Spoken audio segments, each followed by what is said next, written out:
Hello again, we're at Volume One Bookstore in Duncan. I'm James Green and you're watching Go Island, Cowichan Valley on ShawTV. On today's show, a grassroots business is floating a unique way of growing vegetables in Cowichan Bay, while a young female artist is inking her own livelihood in Mill Bay. And we sample some entrepreneurial spirits at the old Firehouse Wine and Cocktail Bar in Duncan. All that and plenty more on the menu, right here on Go Island, Cowichan Valley.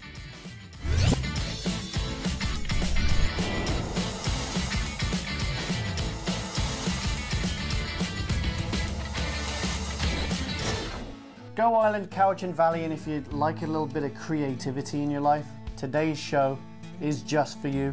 We're on location at Volume One Books in Duncan, and I'm standing with Sonia Oddison. That's a cool last name. Thank you very much. It sounds like it was from a fairy tale or something.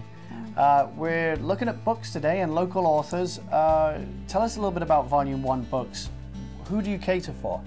Oh, our community, and even beyond. Our community is the Cowichan Valley, but we serve the Gulf Islands, we serve Nanaimo. Lots of people from Victoria come up to shop in downtown Duncan. There really are books on everything. You've got stuff from kids' stories to the outback wilderness trails.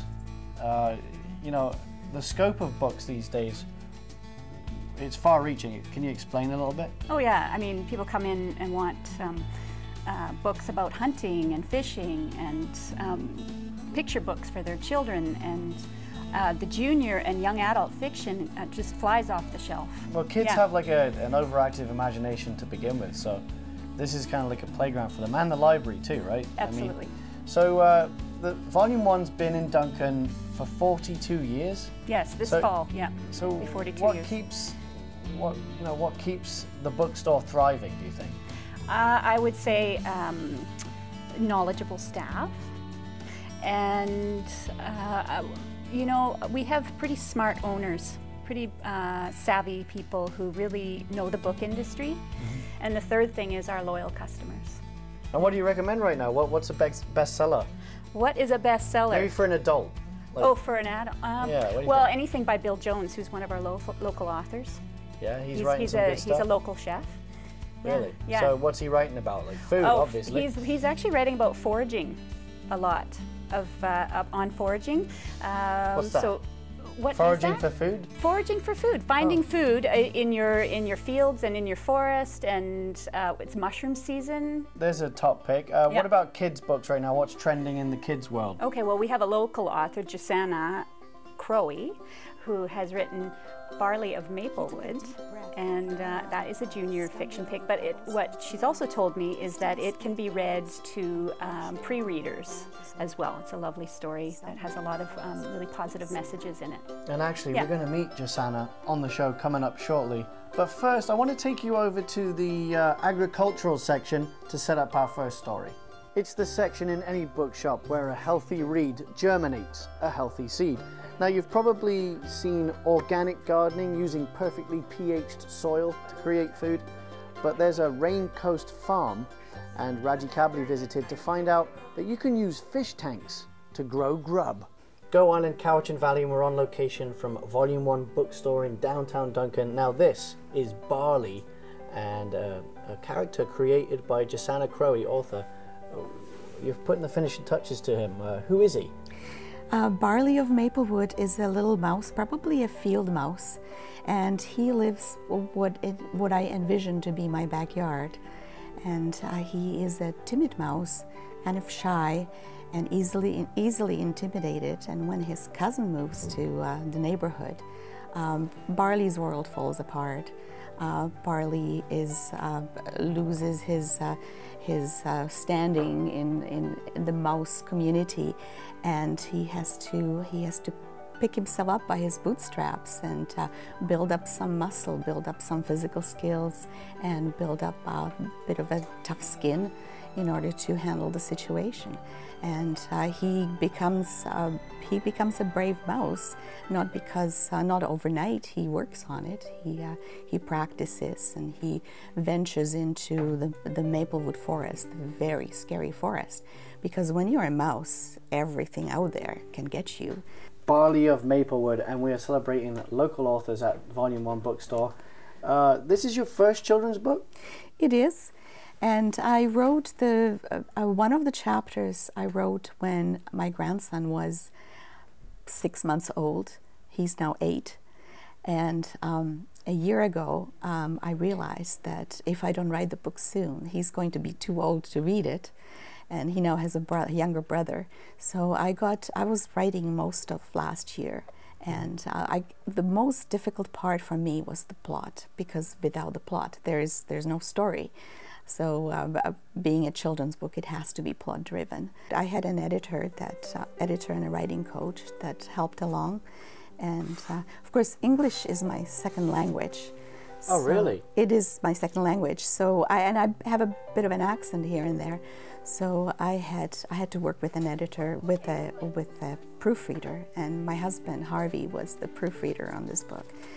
Barley hid in the shadow of a rock and waited to see if anyone was following him. It seemed safe, and he was ready to go on when he saw something dark sneak its way around the nearest tree. Something striped, with a long tail that swished from side to side. Its big, pointed ears turned at every sound. Barley was too afraid to breathe. He crunched down and back into a narrow crack in the rock, his heart pounding. I'm excited about the story, and of course my grandchildren were excited about the story, and I've received very good reviews from people with children. It's a great book to read aloud to a child. I'm figure about children 6 to 10 years old. And you are going to read it aloud soon. Tell us where people can come and hear excerpts from it. I'll be reading at the Cowichan Library on September the 13th, which is a Saturday, at 3:30. Well, from Jasana's imagination of mice and frogs to Jasmine's creations of dragons, we're heading to Mill Bay now for a young entrepreneur who's celebrating 1 year in business where her creativity earns her a living. Quick break now on Go Island, Cowichan Valley. But when we come back, a new idea for an old firehouse, a wine and cocktail bar bringing more flavours to Duncan. I'm now poring over the wine section here at Volume One Books in Duncan. Look at this, a book on island wineries. And that brings us to our next story, because there is an entrepreneur who actually owns another bookshop in Duncan called Gallo Glass, but he's also created a wine and cocktail bar called the Old Firehouse Wine and Cocktail Bar. And let's sample what he's trying to create. We're at the bookshop here, Volume One in Duncan, and we just bumped into another Vancouver Island-based author. Now, you're based in Victoria, John Crouch. That's right. What are the books that you're selling here or hustling here at Volume One? Well, actually, it was a request. I just got my latest book out, which is a travel account from, it's called 6 Highways to Home. It's about a journey I took solo on my bike from Whitehorse to Victoria 3 years ago. And also I have 3 guidebooks to Victoria: Hike Victoria, Bike Victoria, and Walk Victoria. And that's what I've been delivering this morning. Now, you've got your sales order book here. Show the people. So authors on the island do actually make money, is that right? Well, yes, not an awful lot.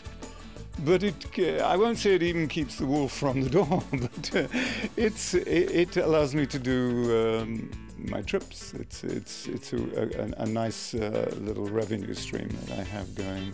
So, but it's not really about the money in a sense. I mean, that's good. I mean, and to produce a book is expensive. But all my 3 guidebooks have done very well. I mean, the first one has been on the market for 11 years now, and it's still getting strong. And how many copies have you sold? Oh, goodness knows. Probably about, I don't know, 20, 30,000, I don't know. I only sell to independents. I don't sell to the big nationals or internationals. That's a choice that I've made. Even though chapters have asked for my books, I won't I'm not interested in doing that. So I get to know all the bookstore owners, and they're very supportive of my books, and I enjoy getting their orders, taking them in, chatting with them about the industry, because as you know, the book industry is going through a lot of turmoil, and has been for a number of years now. Is it because of the internet though, right? Yes, yeah. Are your books available online? They are through Russell's. Again, I don't do Amazon. I'm a local, I support local business. I'm a local business, writer. So I just prefer to support locals. John says it costs him about $6,000 to publish one of his books from start to finish. And with each book being about $12 to purchase, that means he has to sell 500 copies just to break even. Right on. John Crouch, author, a cyclist. Well, it was great to meet you. Yes, thank you very much. On your bike. Yes, all right, thank you. A quick break now on Go Island, but as soon as we return, there's a homegrown buzz on organic honey, so stick around for another sweet story. We've been on location from Volume One Books in Duncan, catching up on the Cowichan Chronicles. And my name's James Green, filling in for Daphne Good while she's away on vacation. Now, I'll be with you for the next couple of weeks, and next week we've got a real treat because we're going to preview the Salmon and Mushroom Festival in Lake Cowichan, which actually takes place on September 27th and 28th, so hopefully we'll get to sample some of the good stuff. If you've got any stories or you want us to host the show from your location, you can tweet, email, or Facebook us. We'll see you next time. I gotta read the next chapter here.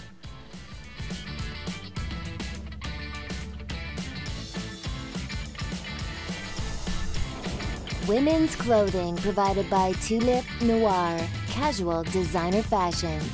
Men's wardrobe by DG Bremner & Co. Menswear and accessories. Hair services provided by Salon J.